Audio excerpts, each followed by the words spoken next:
probably don't have to look too far in your circle to find somebody who got sick over the holidays. Viruses are running rampant, and they still are. So Dr. Mark Cromie back on the show with us today with the Chattanooga Allergy Clinic. Good to see you. Thanks for having me, Julie. It's a direct correlation. I've lived it. If you have asthma, and these viruses are going around, you're kind of living in fear. Yeah, this is a time of year where a lot of people are suffering, and for the first time in a while, it's not the pollen, okay? So if you have allergies or if you have asthma, any respiratory issues, COPD, viral illnesses and infections, bronchitis can definitely cause these exacerbations. So we're seeing a lot of patients that are in the office that are sick with increasing cough, drainage, clearing of the throat, sore throat. A lot of them may have the rhinovirus, which is the most common cold. Now RSV is now out there. And a lot of my patients, if they have anything like fever, chills, of course I'm telling them to get tested for COVID or for the flu, because those viral illnesses can definitely set off your asthma and cause issues. So there are people probably who are thinking, okay, yeah, but if it's a virus, you can't really treat it. My personal experience has been, though, if you are a serious asthmatic, your doctor is not going to want to take any chances. Yeah, and the other thing is that even though you might not be able to treat the viral illness, unless there is medications available for flu that are antiviral, and COVID does have some antiviral medications out there.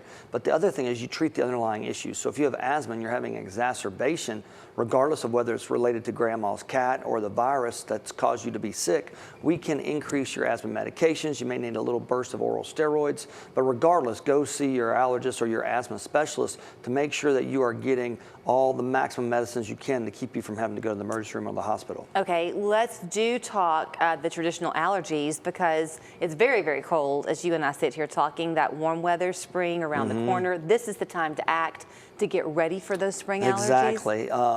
So love is in the air, I hope. And what I mean by that is pollen, because I'm so tired of this cold weather. But once the warm weather starts to come out, you're going to see the trees start to get green, and next thing you know, we're going to have that gold dust on our cars. Typically, it'll peak in March and April, but now's the time to get into see a board-certified allergist to get tested to find out what you're allergic to, and through state-of-the-art, we can make allergy shots for your immune system. The nice thing about allergy shots is there's no medications involved. There's no steroids. These are directly made for you to target your immune system, to teach it to quit overreacting to things that are harmless, like your dog and cat and the pollen that comes out in the spring.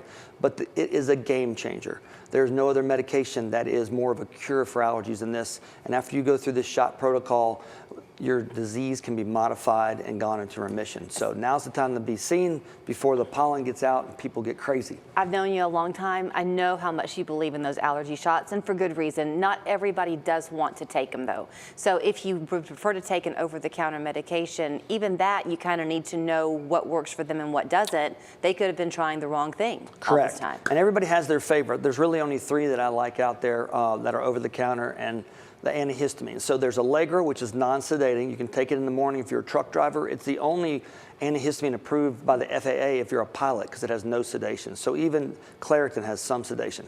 Claritin's not my favorite. It's been out forever, but it doesn't do a lot for me. So the next thing other than Allegra is Zyrtec or Xyzal. I usually take those at night because sometimes they make you a little sleepy, but some people want that.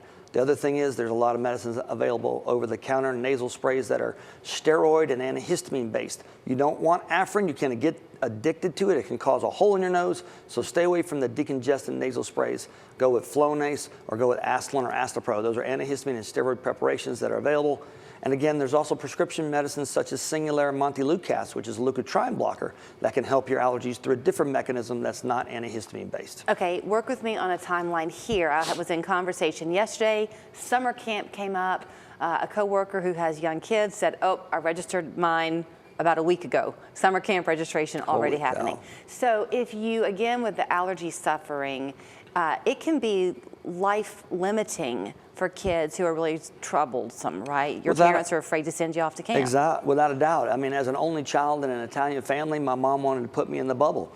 Every time I would go away to camp, I would come back with an asthma attack because of the mold that was in the dorms. If I went to a friend's house that had dogs or cats, I'd come back with hives. So there are allergens out there that can definitely affect your quality of life. If you have underlying asthma, then going out to these summer camps where you are exposed to fires and mold and stuff like that is going to lead to exacerbations. So you got to be diligent with your medicines. You got to know what to take. You got to have an asthma action plan with you with a rescue inhaler at all times.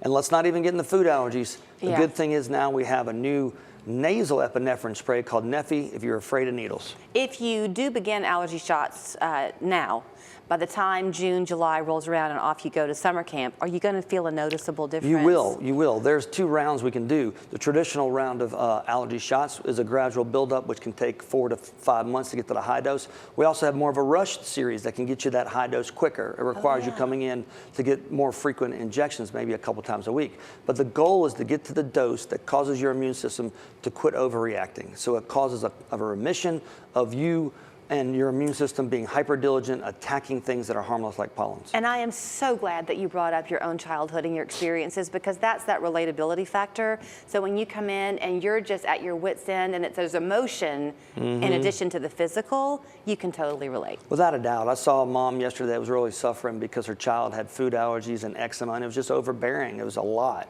And I remember telling her the story, same thing with my mom, and we saw an allergist in Atlanta that changed my life, and it helped my mom reduce her anxiety. It allowed me to live life to the fullest, so they say. And it allowed me to decide that I wanted to be an allergist and help kids like he helped me. Okay, so here's where you will find Dr. Mark Cromie and the whole team at the Chattanooga Allergy Clinic at their website, ChattanoogaAllergyClinic.com. There's the main phone number, 899-0431. 8 locations or 9? 8, baby. We're staying with 8. Okay, lucky 8. The lucky 8.